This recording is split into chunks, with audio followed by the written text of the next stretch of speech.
Thank you. Oh, you want the tape from last week in the first meeting?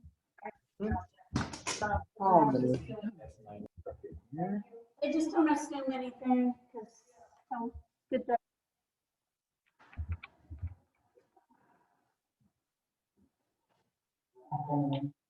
I don't know if they're gonna Zoom or beyond.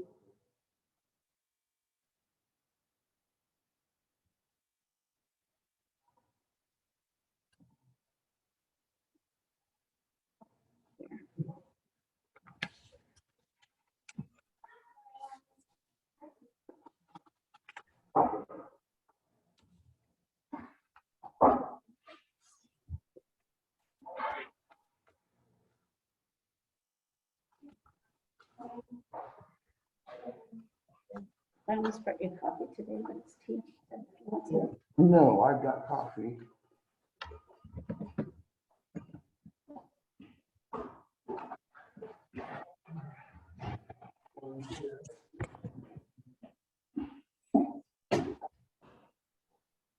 Are you getting baby ponies now?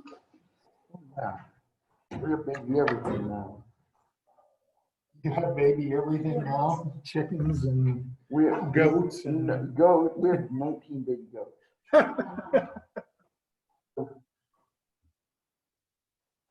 Several baby cows already. Lots of fishes.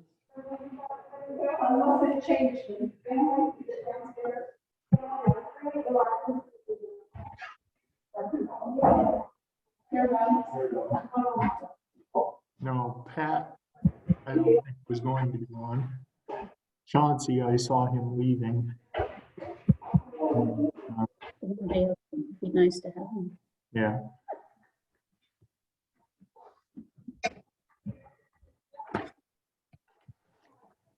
It's nice to have them every day, but we might have some specific.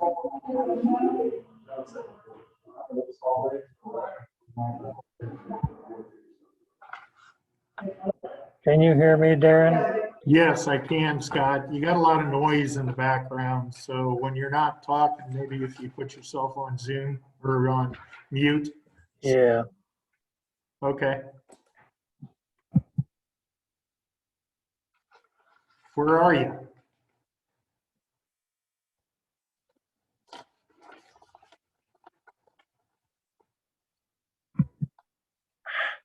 I'm in Iowa City. Ah, okay.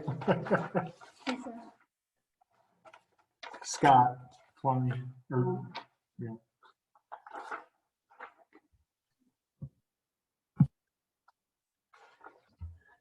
Yeah, and a tip for you, Scott, if you just hold down on your space bar when you talk, I think that unmutes it for you. Give that a shot.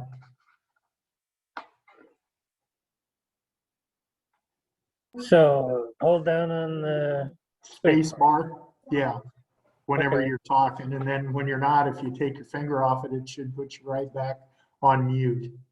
Cool. Okay.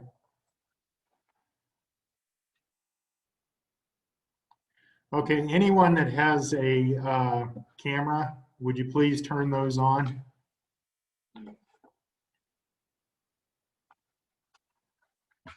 Thank you, Josh.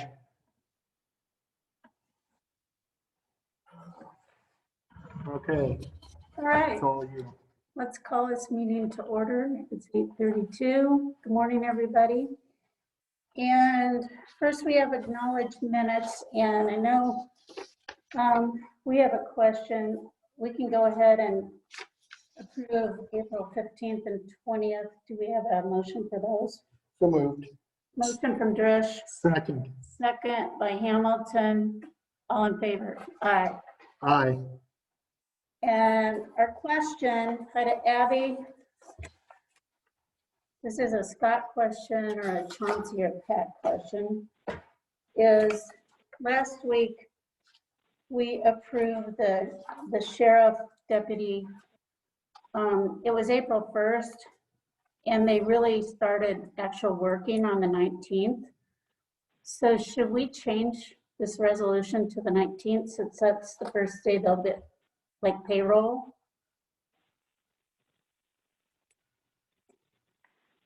And we can hold this thought until later when we have somebody on that can answer that question, maybe. Is that okay? Yeah, it's fine if we wait till later, but Or do you? I would think it Probably would be, needs to be put on the agenda for next week to redo it. put it on the agenda for next week to redo it. Is that what you said, Abby? Yes. Okay, Okay, so let this group of like to do, yes. we can do that. All right, thank you. Yep. I'm gonna ask Ian to turn on his video as soon as he comes in. Stan, would you turn on your video? I've asked everyone else to do the same thing. Thank you. Okay, County Engineer Scott. Did you mention my name? Okay. So I'm meeting remotely from Iowa City. There's the crews did blading of gravel and dirt roads. Can you hear me? Yes. Okay, because I got a mask on this time. There's they did some brush cutting with the boom mower on Tangerine north of Highway 34. Erosion control and riprap on Jasmine in Vedic City. Some entrance repair, general equipment maintenance. We started mowing of the secondary roads properties. And we're not supposed to mow road ditches until July 15th, but we can mow for visibility and mow shoulders and things like that. Potholes, we use the total patcher. And Libertyville going through town, the DHS building entrance, and on W40. I did some rock hauling to spots and rock hauling for where dust control is going to happen in all of the districts in the county.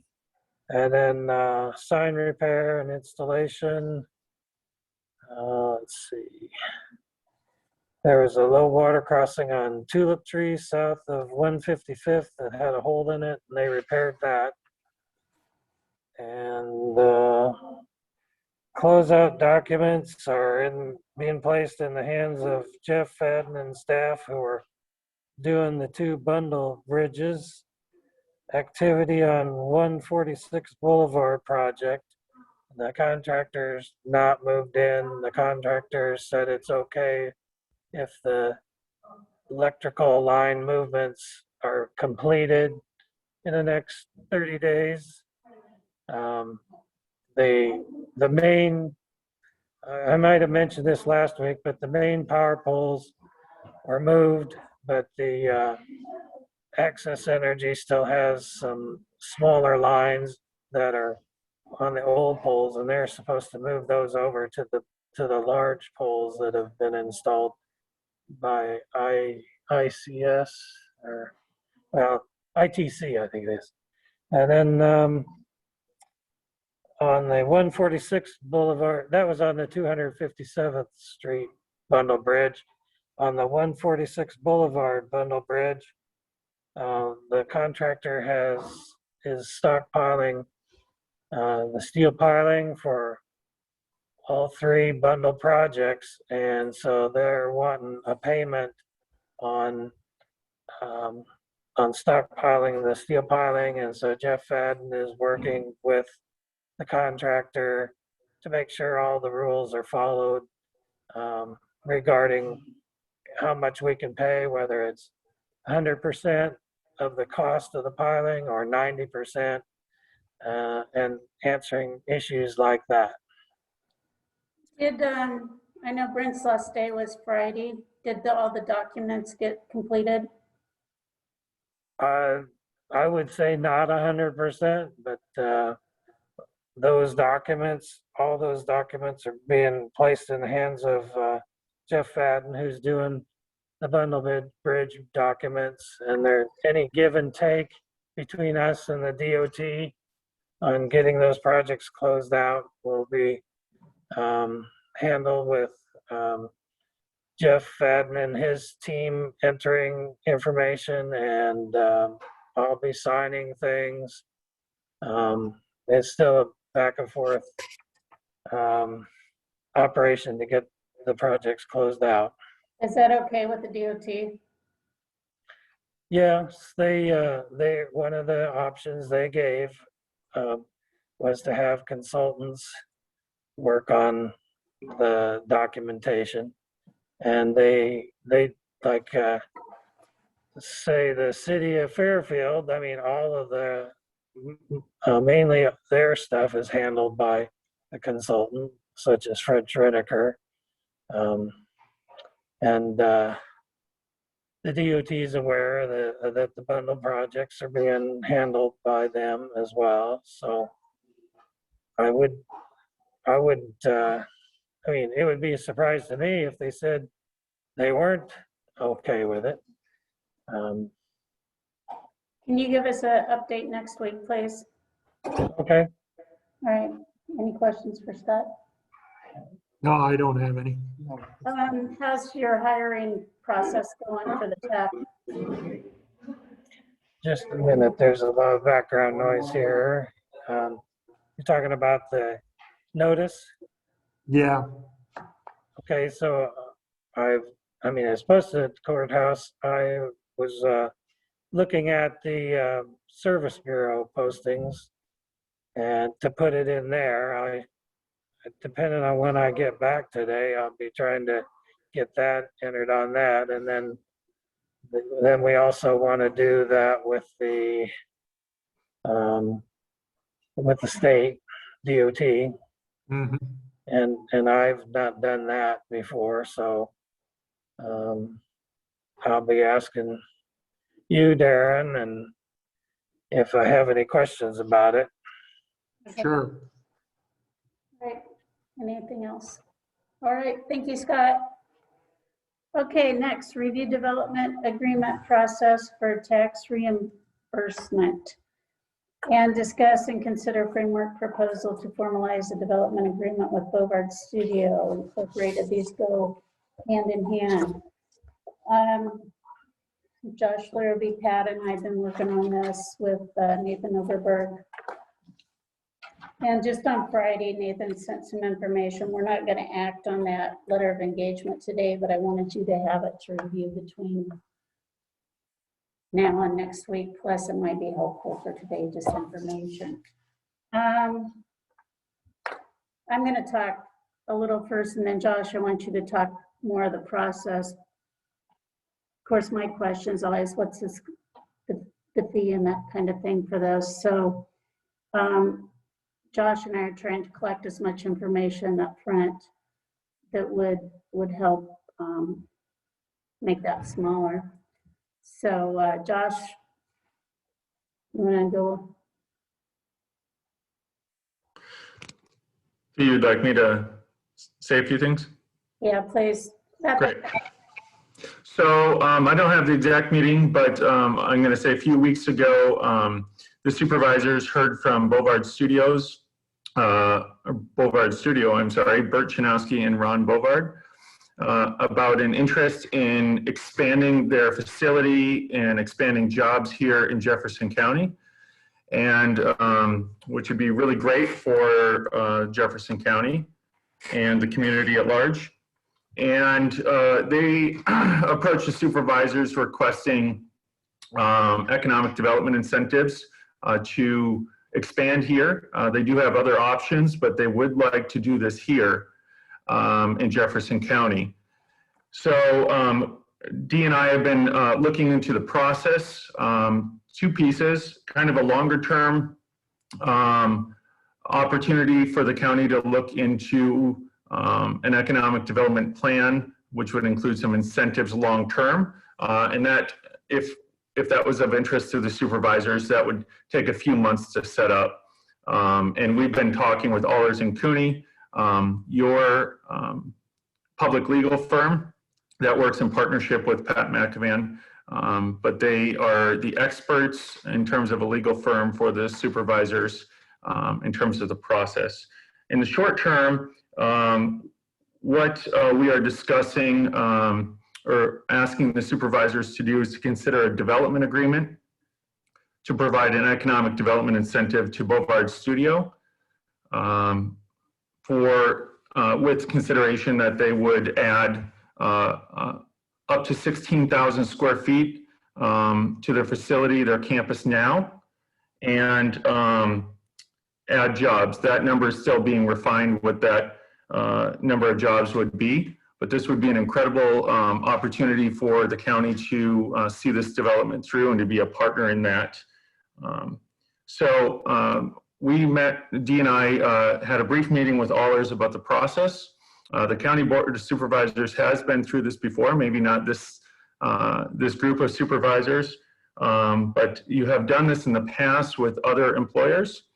And it is a fairly simple process. Of course, good discussion needs to happen around it, but essentially a development agreement is a commitment from an employer or a company, and then a commitment from the County Board of Supervisors. There's always performance clauses in the agreement. So one party needs to fully execute and complete their commitment before the other party does. So it is, in my opinion, a safe opportunity for the supervisors to consider incentivizing and entering into a development agreement with Bovard Studio. And so that's the process. And I know Dee had some questions and just want to open it up for discussion to the rest of the supervisors. All right. Do you have any questions that you can think of right now? Otherwise, I can review a little bit about process. I think we've done this before. Heartland. And I know this We've was, done it with others too, but was this done with Cambridge when they started? I don't know. That was, think so. yes, Steve Lemmy's here, our assessor. He's shaking his head, yes. Anybody else, Steve, that you're aware of? I know Heartland and Cambridge.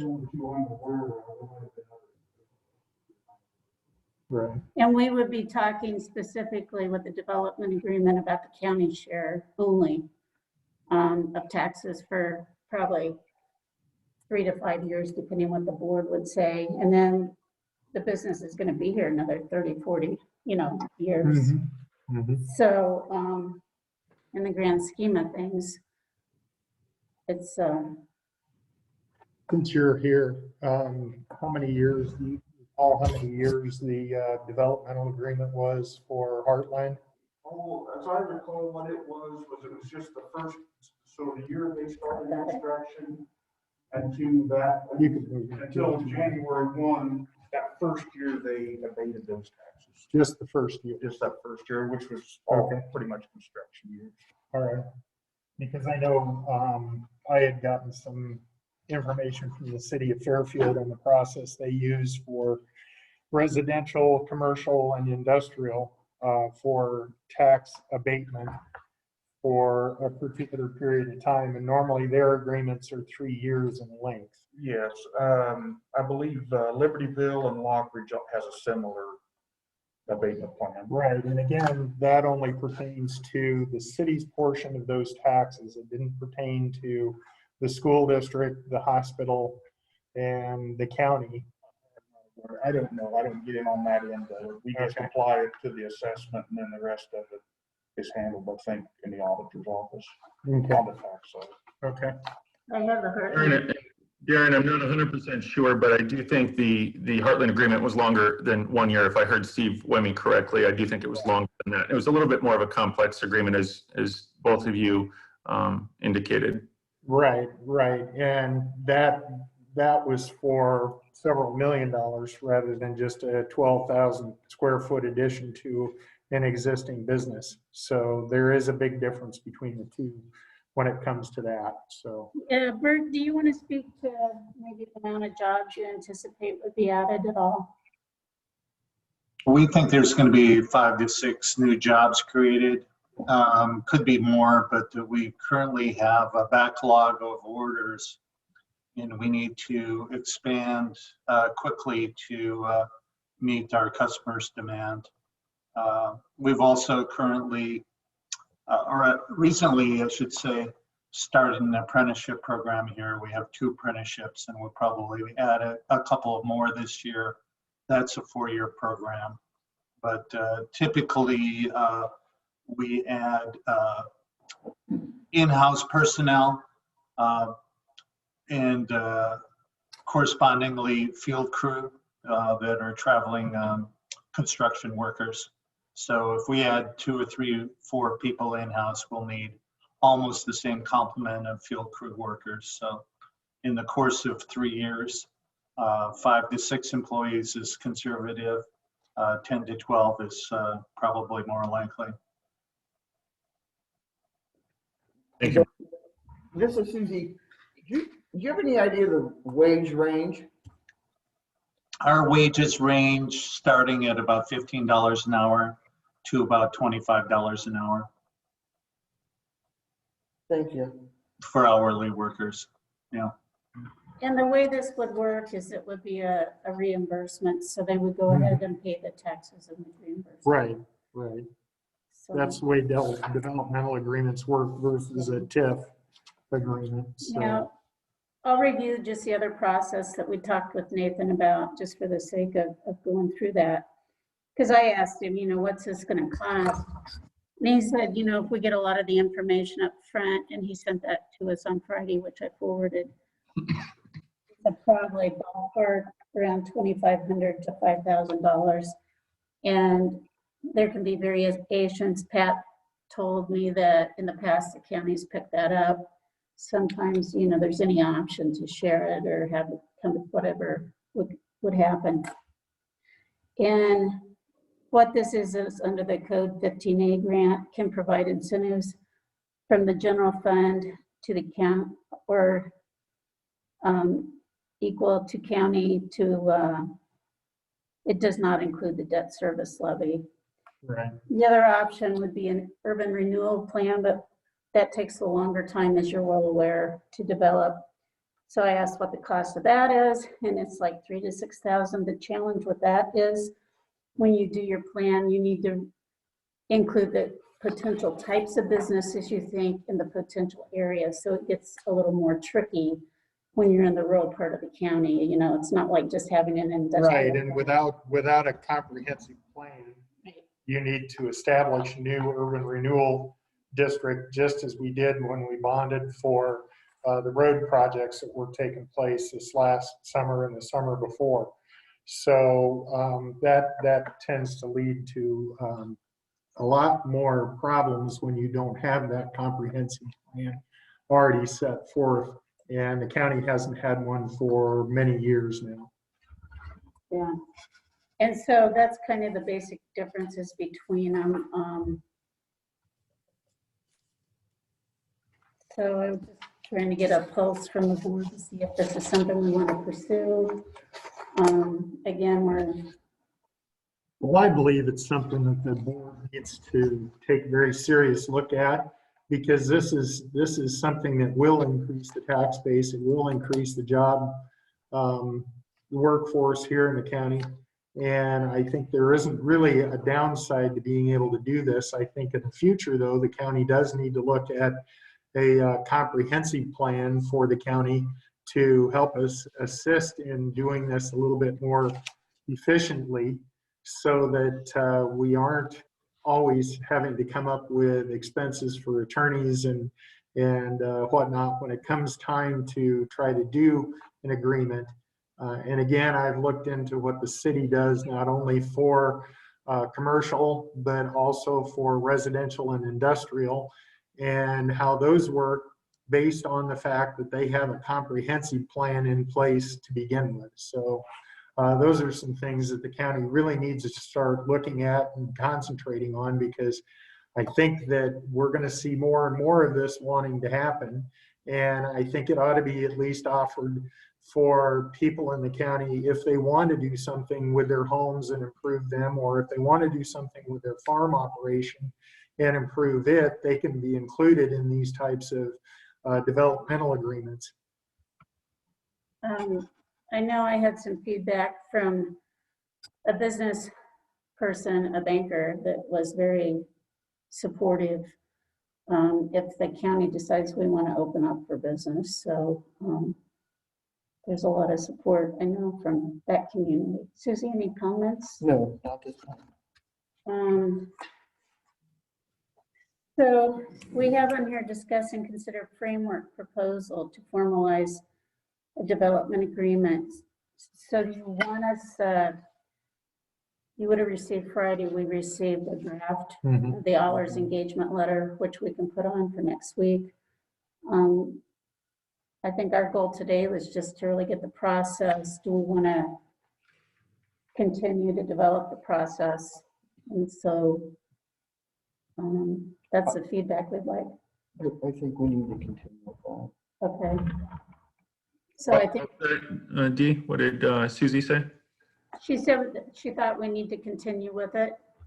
And Darren has voiced his opinion that way, and I agree. I think it's time we really look at, the county is the county, and we're here to support economic development because it's a win-win for everybody. So Is this something the supervisors could take action on today? it's just discuss and consider framework proposal. I guess our action is next week, we'll have this letter of engagement on our agenda. So that's when the real action would take place. And I also would like to just add, Dee, so the public understands, I'm not familiar with the engagement letter and that piece, but going forward, the next process, the next piece would be to begin drafting the development agreement. And then the County Board of Supervisors would set a public hearing. And there would be notice on that to the public. And then the supervisors would officially consider that at that posted date or announced date. So there is a process to it, and I just wanted that to be communicated. Thank you. Okay, so I would say this week we can get as much information completed as we can as far as the questions that we received on Friday, so we can bring this up next week at our meeting and consider the development agreement. So the development agreement won't be in place or won't be drafted, I don't think, at the point where you guys are deciding if you want to move forward with Allers. I thought that was going to be today. We just received the information on Friday, so it was. Okay. After the public notice. Okay. So yeah, no, anytime, Thursday noon's our deadline for the meeting. So this came Friday afternoon. But it's good for us to have a conversation. I see Mike's on now. Any comments from your perspective, Mike?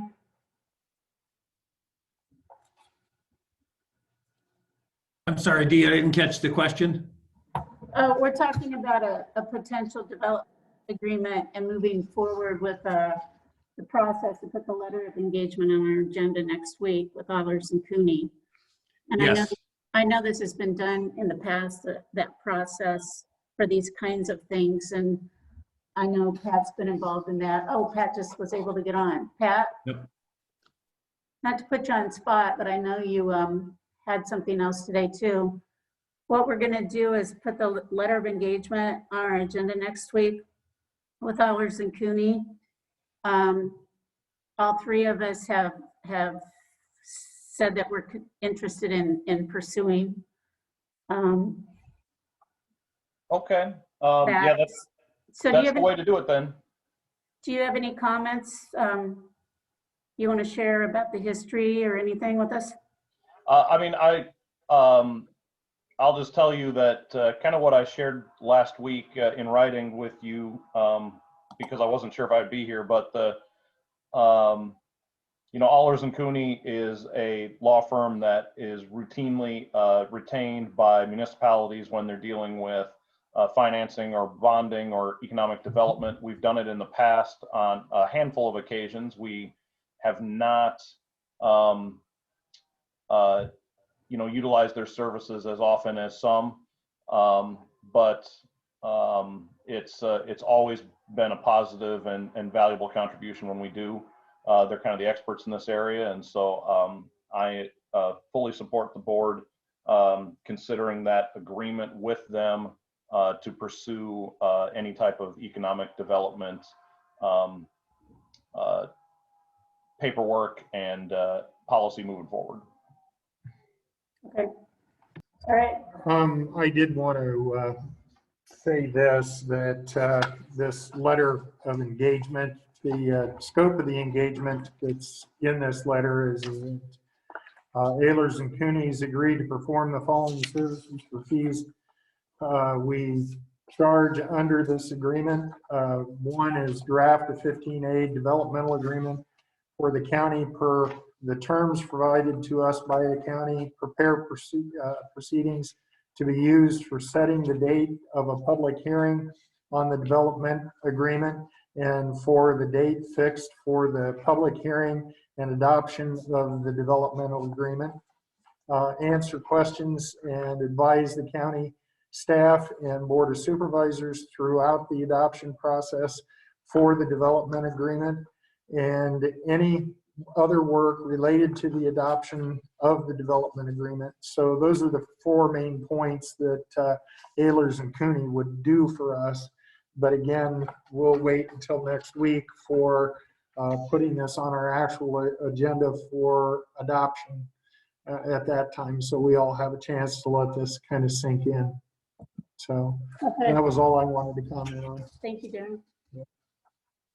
All right, thank you. Susie, any comments? Okay. Thank you. Discuss and consider interest rates for property cleanup assessed to property owner. Darren.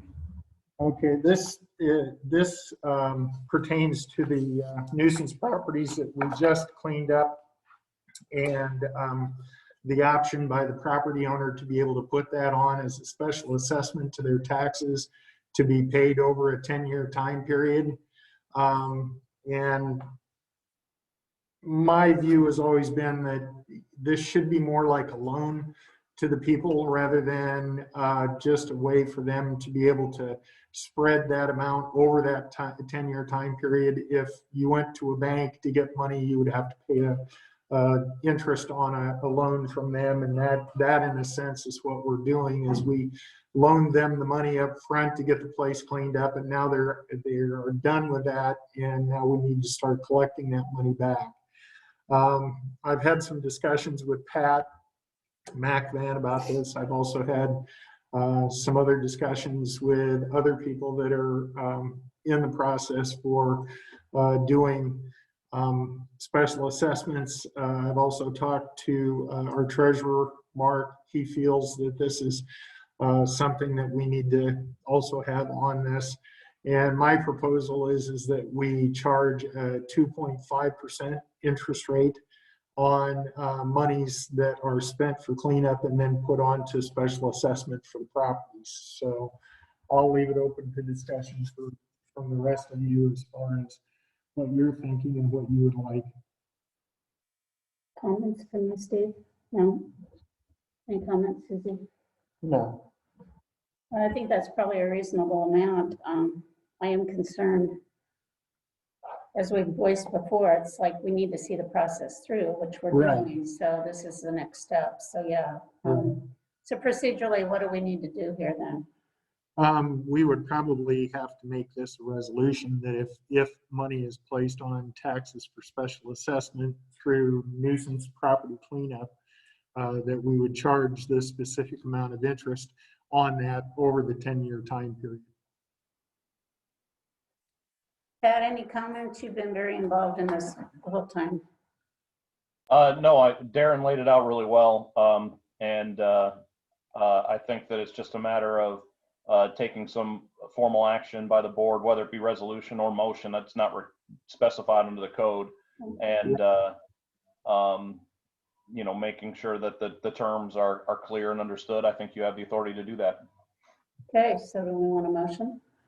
I would make a motion that we assess on it. I would make a motion that on nuisance property cleanup, we make a interest rate of 2.5% if special assessment is done versus payment of cleanup within 30 days after the cleanup is completed. Second that motion. Okay, motion by Hamilton, seconded by Drish. Any discussion? And I have a question. Pat, I remember when we received that bond money, there was like a limit to what we could charge on interest or receive. Would this be the same thing? That was, I think, 2%. Is 2.5 acceptable legally? I didn't find anything in the statute or in the case law that that caps or really gives any inkling as to where the interest should be. Okay. And so, you know, Darren and I actually spoke about that and, you know, talked about just kind of what current interest rates look like.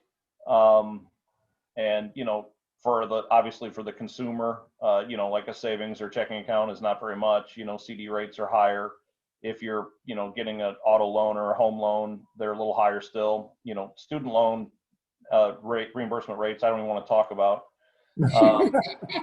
So, you know, there's a wide gamut, wide range there. And I think that's just something that the supervisors have to agree to, so long as it's reasonable. Okay. But there's no definition as to what reasonable is, or no range that I can find anywhere. All right, very good. Okay. All right, Dee, yes, who's there? it must have cut out. I missed just the last little part of Darren's motion. Okay, motion, go ahead.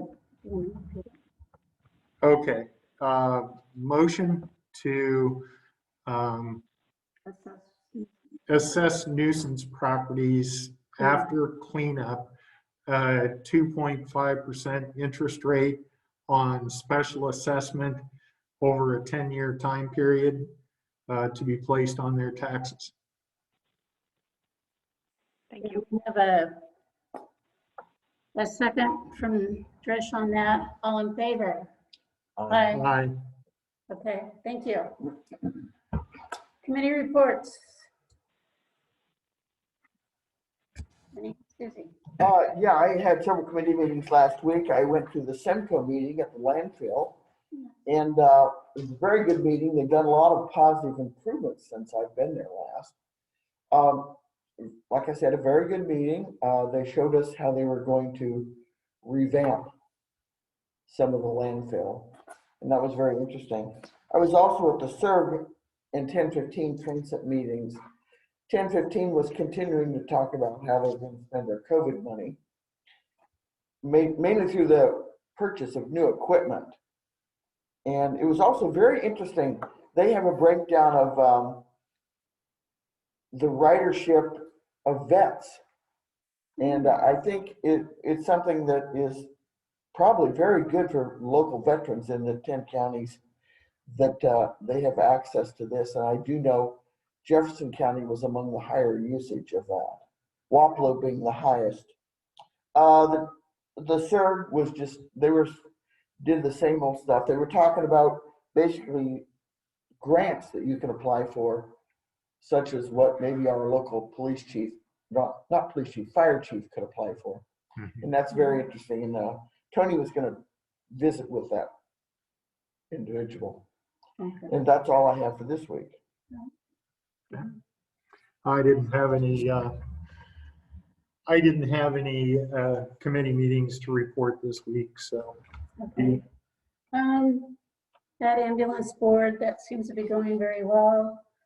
We're still working through some, just defining what minor maintenance is and maintenance to really get it in the contract in writing so everybody's on the same page. It's not an issue, but it's just something that's doing due diligence came up. And been working on that development agreement process. Got enough receipts now for that CDBG food insecurity grant, so we'll be sending that in for the reimbursement. It's a pass-through for the county. Again, to refresh your memories, this took place about a year ago. This board was very supportive to pass the policies we needed since federal dollars are used. And so we'll be working on getting those dollars reimbursed. And I called PCS and asked about the cyber policies. So I've got some more information on that. And yeah, thank you. And do we have any public comments? Hey, yes, Dee. Yeah. This is Stan. Stan, I have questions about our status as a certified local government for historic preservation. We used to have that status. Some years ago, it was lost. I know, Dee, I suggested that you talk to a fellow named Will Page and the folks in Des Moines, Paula Moore, I believe was her name. And I was wondering what the status is, if you've talked to those people, what the status is now, and where you will be going forward as a certified local government. When I called you, yeah, we met last November, December, virtually, and it was Will, Paula, Joan, Saltz, and me. And so Susie's on that committee now. I gave her my notes. I let Joan know that she's on it. So those two need to connect and move that forward.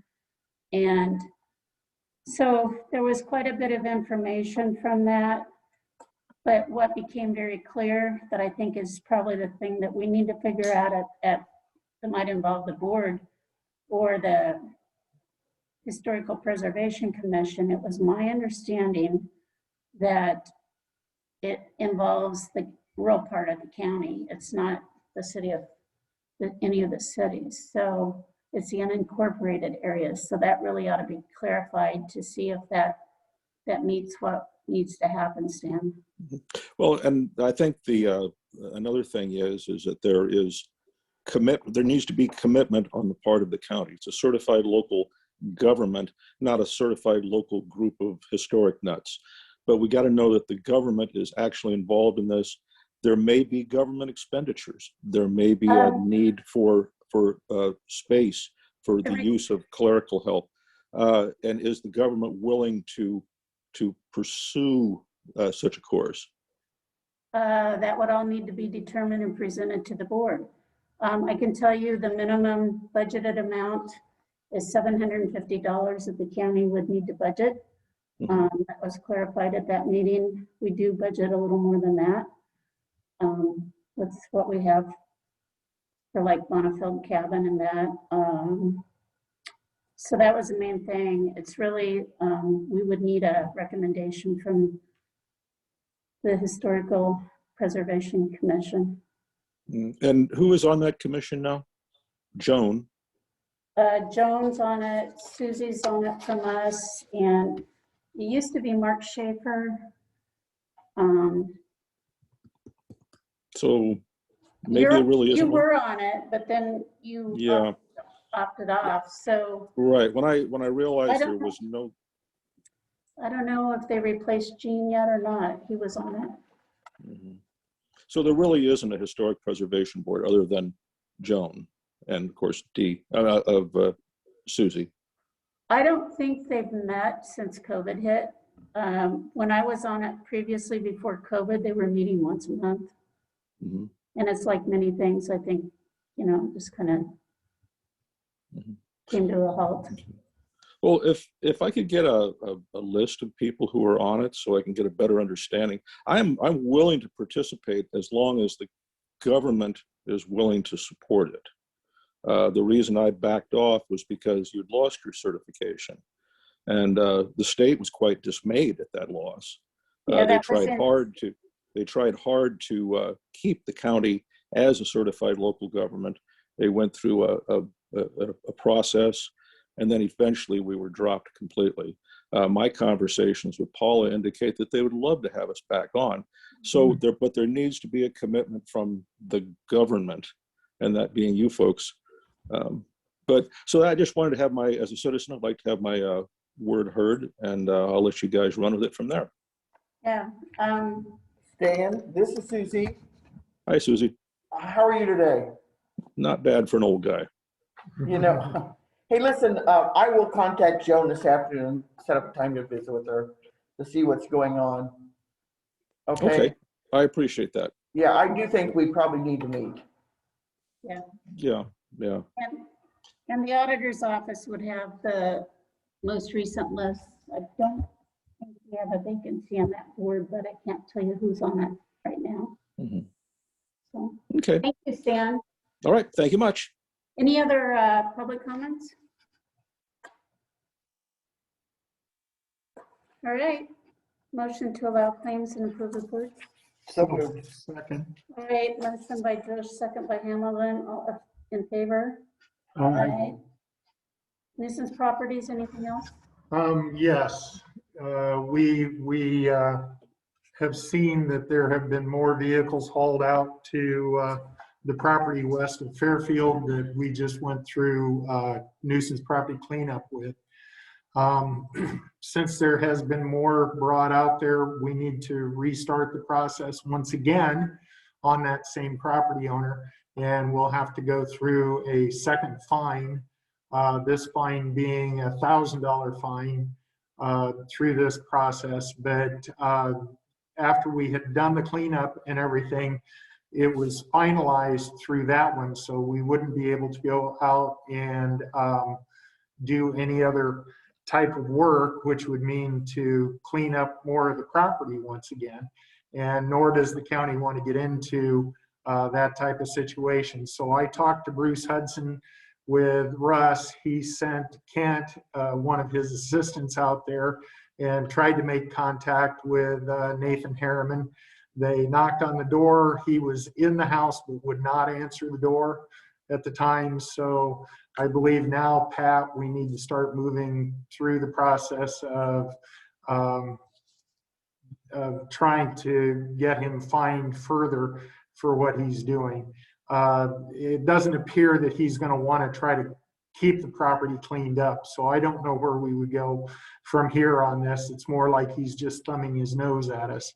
So do you have any input on that, Pat? No, I mean, the law allows for us to, you know, have the enforcement process through the, you know, through fines and going through court. It also gives us the authority to clean it up. It does not, you know, allow us the ability to kind of regulate what goes on day to day there. So, you know, once it reaches the level of a nuisance criteria again, you know, we have some authority. That's at this point determined by Russ because they're contracted by the board to do that. Russ is the entity that files and issues the citations. And I don't get involved until that happens. Okay, so I've already asked Russ to begin that process. So we should be good as far as staying on track for that. But again, this is a situation that I think there's no real end in sight unless something drastically changes with the disposition of Harriman out to the west of Fairfield. So that's the only comments I have on nuisance properties at this point in time. We did go out on a road tour, Dee, Susie, and I last week, and we looked at all the properties that had been fined in the past to see what they look like now compared to the time that they were fined. We found that several of the properties had made great improvement over what they had been. Mostly according to Dee, she had been out there prior to that. I was not on the supervisors at the time that those had went through the process, but we still found a few that were as bad or worse than what they had previously been. So we need to keep track of which ones those are and update our list of top 10 offenders here in the county, because that's how we're kind of handling it at this point in time. And we're working towards trying to get that all cleaned up. We went to 9 separate locations that spread the entire county. So it was a good 3-hour tour that we made on that day out there to look at those. So we have a good record of where they're at, what they look like, and where we're going to move forward from here. So. All right, thank you. Okay, discuss purchase or sale of particular real estate, possible closed session. Okay, do you, Let me get the set up. I'm gonna make a so we motion. want to move into closed I session? think we need to. Okay. We would need to cite the section of code that allows us to go into closed session at this time because of sale or purchase of particular property that would put the county at a disadvantage if information was to be released to the public at this particular time. So I would make a motion that we move into closed session. I'll second it.